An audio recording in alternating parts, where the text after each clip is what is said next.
महात्मा बुद्ध और जैत्र सिंह। दोस्तों, ज्ञानवर्धक सीख देने वाली कहानियों की श्रृंखला में हम लेकर आए हैं महात्मा गौतम बुद्ध की कहानी महात्मा बुद्ध और जैत्र सिंह, जिसमें बताया कि जैत्र सिंह पर गौतम बुद्ध के उपदेशों का क्या प्रभाव पड़ा और उसकी जान बच सकी। आइए जानते हैं। महात्मा बुद्ध और जैत्र सिंह कोई 2200 बरस पहले की बात है। हिमालय पर्वत की तराई में कपिलवस्तु नामक एक राज्य था। राजा शुद्धोधन वहां राज करते थे। महात्मा बुद्ध उन्हीं शुद्धोधन के पुत्र थे। उनकी माता का नाम महामाया था। महात्मा जी पहले सिद्धार्थ और गौतम के नाम से प्रसिद्ध थे। राजा शुद्धोधन की इच्छा थी कि हमारा पुत्र भी हमारे समान ही बलवान और हिम्मतवर हो, इसलिए और राजकुमारों के समान सिद्धार्थ को भी युद्ध विद्या की शिक्षा दी जाती थी। राजकुमार काम सीखते तो थे, पर उनका मन और ही कहीं रहता था। पढ़ने लिखने और धर्म की बातों पर विचार करने में ही अपना अधिक समय बिताते थे। अपने बगीचे के कोने में जाकर बैठ जाते और घंटों सोच विचार करते रहते थे। वे सदा यही सोचा करते थे, संसार में जहां देखो वहीं दुख का राज्य है। सुख तो आदमी केवल कहने भर को जानते हैं। तब क्या किया जाए कि मैं भी सुख पाऊं और मेरे साथ दुनिया के सब लोग भी सुख पावें। यही सब साँचते सोचते सिद्धार्थ का मन दुनिया से दूर होता गया। एक दिन राजकुमार सिद्धार्थ नगर में घूमने गए। रास्ते में उन्हें कई बूढ़े, रोगी और मुर्दे दिखाई दिए। उन्होंने उनकी हालत पर बहुत विचार किया। उनके मन में विचार उठा कि एक दिन मेरी भी ऐसी हालत हो जाएगी, मुझे भी ये दुहक उठाने पड़ेंगे। उफ! दुनिया के चारों ओर किस प्रकार दुहक का जाल बिछा हुआ है। उस जाल को तोड़कर निकल भागना कितना कठिन है। तब तो अभी से होशियार हो जाना चाहिए। उस दिन सिद्धार्थ को दुनिया से ऐसी घृणा हुई कि वे उससे दूर होने के लिए छटपटाने लगे। उसी दिन रात को ये अपने माता पिता, स्त्री पुत्र, भाई बंधु सबसे नेह नाता तोड्डा, राजपाट का सारा सुख छोड़कर घर से निकल खड्डे हुए। रास्ते में उन्होंने अपने सुंदर रेशमी कपड़े त्याग दिए, गेरूचे कपड़े पहन लिए।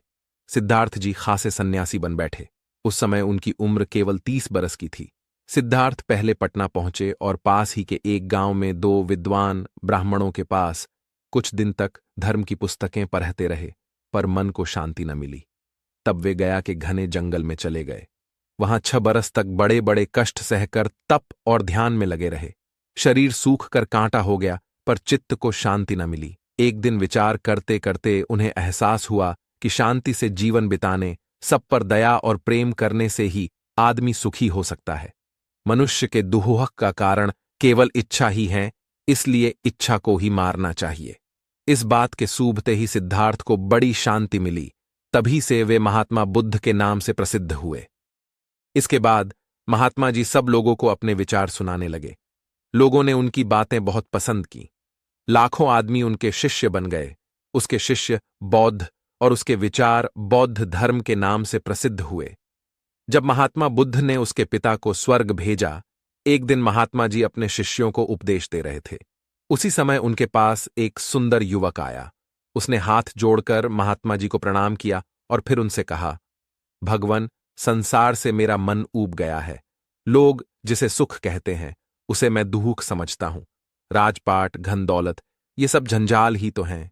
अब मेरी इच्छा है कि मैं सन्यासी हो जाऊं, आपकी सेवा में रहूं और भगवान का भजन कर जीवन के बाकी दिन बिताऊं। कृपा कर आप मुझे अपना शिष्य बना लीजिए। मैं बहुत दूर देश से आ रहा हूं। कचंब देश का राजकुमार हूं। जैत्र सिंह मेरा नाम है। महात्मा बुद्ध ने उसे जवाब दिया, तुम्हारा विचार तो ठीक है, पर अभी तुम मेरे शिष्य होने योग्य नहीं।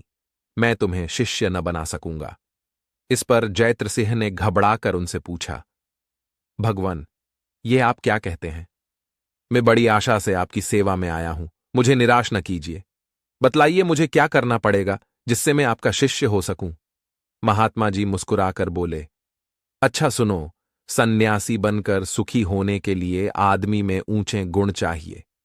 ईर्ष्या, बुराई और घृणा से बचना चाहिए। देखो, तुम्हारे पिता के दरबार में तुम्हारा एक मित्र था। दरबार में एक आदमी आया और वह तुम्हारे मित्र से मेलझोल बढ़ाने लगा। तुम यह बात बर्दाश्त न कर सके। तुमने उससे घृणा की और बेचारे को अपने मित्र से मित्रता न करने दी। सोचो तो, वह आदमी तुम्हारे मित्र से प्रेम बढ़ा रहा था। इसमें तुम्हारी क्या हानि थी? बेचारा दुखित होकर चला गया। अब वह तुमसे घृणा करता है।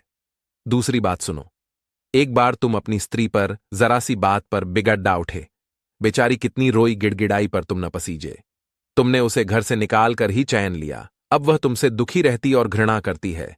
जो आदमी आदमी से घृणा करता है उसे प्यार नहीं कर सकता। वह सन्यासी बनकर कैसे सुखी हो सकता है। जैत्र सिंह ने सिर झुका लिया और पिता के राज्य में लौट गया। जैत्र सिंह के पिता की मृत्यु हो चुकी थी। लोगों ने जैत्र सिंह को धूमधाम से राजा बनाया। जैत्र सिंह राजा बनकर प्रेम से प्रजा का पालन करने लगा। प्रज्ञा भी उसे खूब चाहने लगी। जैत्र सिंह को बुद्धदेव की बातें लग गई थीं। अब उसने अपनी गलतियों को सुधारने का इरादा किया। पहले तो उसने उस आदमी को बुलवाया, फिर अपने अपराध की क्षमा मांगी। उसे एक सुंदर महल रहने के लिए दिया और अपने मित्र से उसकी मित्रता करा दी। फिर जैत्र सिंह ने अपनी रानी को भी बुलवा लिया और उसे बड़े प्रेम तथा आदर से अपने पास रखा।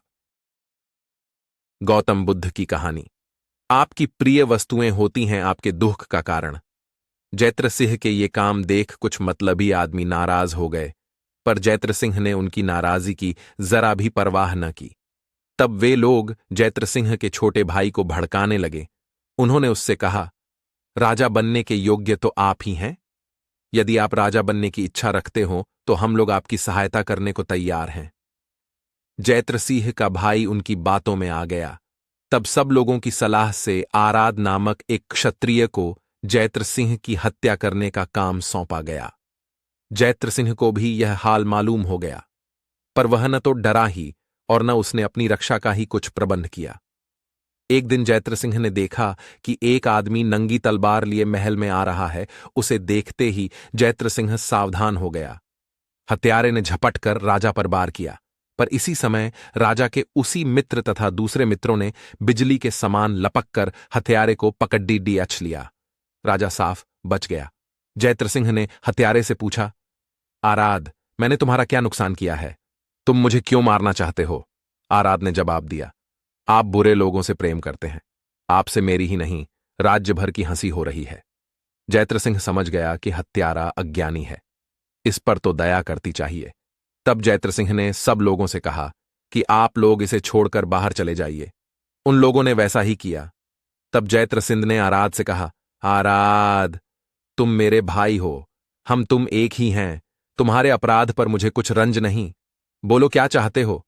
यह सुनकर आराद रोने लगा और राजा के पैरों पर गिरकर बोला, महाराज, मैं पापी हूं, मेरा अपराध क्षमा कीजिए।